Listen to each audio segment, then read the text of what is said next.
നിങ്ങളുടെ പഠനാനുഭവത്തെ കരുത്തുറ്റതാക്കാൻ NAAC അക്രഡിറ്റേഷനിൽ A++ കരസ്ഥമാക്കിയ മൂവാറ്റുപുഴ നിർമ്മല കോളേജിൽ 2025-26 അധ്യയന വർഷത്തെ അഡ്മിഷൻ ആരംഭിച്ചിരിക്കുന്നു. മൂവാറ്റുപുഴ ഹോളി മാഗി ഫെറോന പള്ളിയിൽ ഇടവക ദിനാഘോഷം സംഘടിപ്പിച്ചു. ഇടവക വികാരി ഫാദർ കുര്യാക്കോസ് കൊടകലിൽ ഉദ്ഘാടനം നിർവഹിച്ചു. മൂവാറ്റുപുഴ ഹോളി മാഗി ഫെറോന പള്ളിയിൽ ഇടവക ദിനാഘോഷം സംഘടിപ്പിച്ചു. ഇടവക വികാരി ഫാദർ കുര്യാക്കോസ് കൊടകലിൽ ഇടവക ദിനാഘോഷം ഉദ്ഘാടനം ചെയ്തു.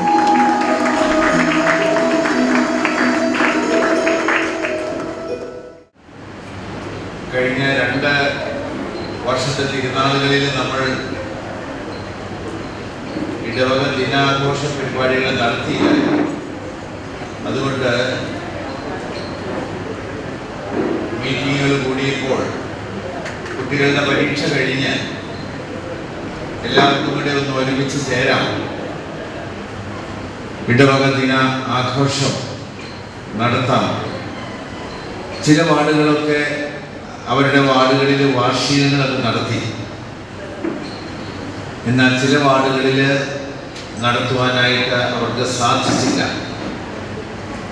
അപ്പോൾ എല്ലാവരും കൂടെ ചേർന്ന് ഒരുമിച്ച് നമുക്ക് ഈ വാർഷികം ആചരിക്കാമെന്ന് ആലോചിക്കുകയും അതിനു വേണ്ടിയിട്ട് ഈസ്റ്റർ കഴിഞ്ഞു വരുന്ന ഞായറാഴ്ച കഴിഞ്ഞു വരുന്ന ദിവസങ്ങളിലേക്ക് അത് നിശ്ചയിക്കുകയും ചെയ്യുകയാണ് ചെയ്തത്. പൗരോഹിത്യ ജീവിതത്തിന്റെ സിൽവർ ജൂബിലി ആഘോഷിക്കുന്ന ഫാദർ ആന്റണി പുത്തൻകുളത്തിനെ ചടങ്ങിൽ ആദരിച്ചു.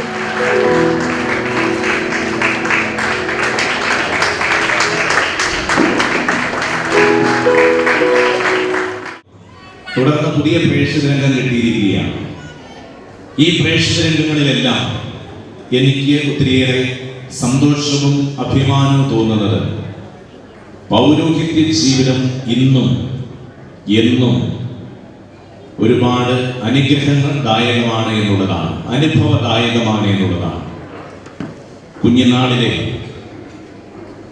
സ്കൂളിൽ ഞാനൊരു വിദ്യാർത്ഥിയായിരുന്നപ്പോൾ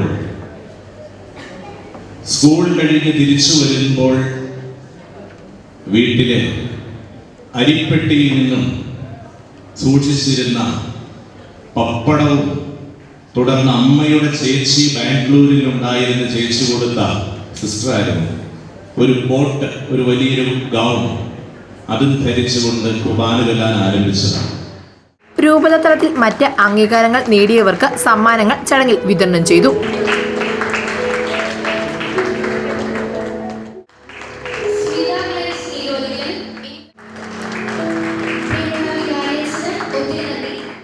മൂവാറ്റുപുഴ ഇടവക അംഗങ്ങൾ അവതരിപ്പിച്ച നിരവധി കലാപരിപാടികൾ ഇടവക ദിനത്തിന് മാറ്റുകൂട്ടി.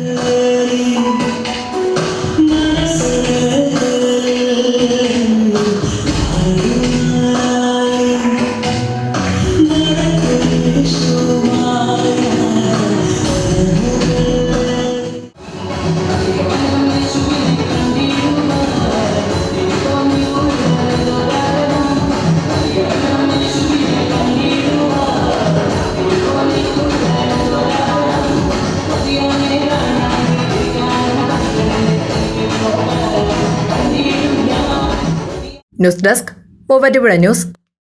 അഹല്യയിലെ വിദഗ്ധരായ ഡോക്ടർമാരുടെ ചികിത്സ കൊണ്ട് എനിക്ക് എന്റെ കാഴ്ചശക്തി പൂർണ്ണമായും തിരിച്ചു കിട്ടി. ഇപ്പൊ എനിക്ക് ഈസിയായി വായിക്കാം. നേത്ര സംരക്ഷണത്തിന് നമ്മുടെ അഹല്യ.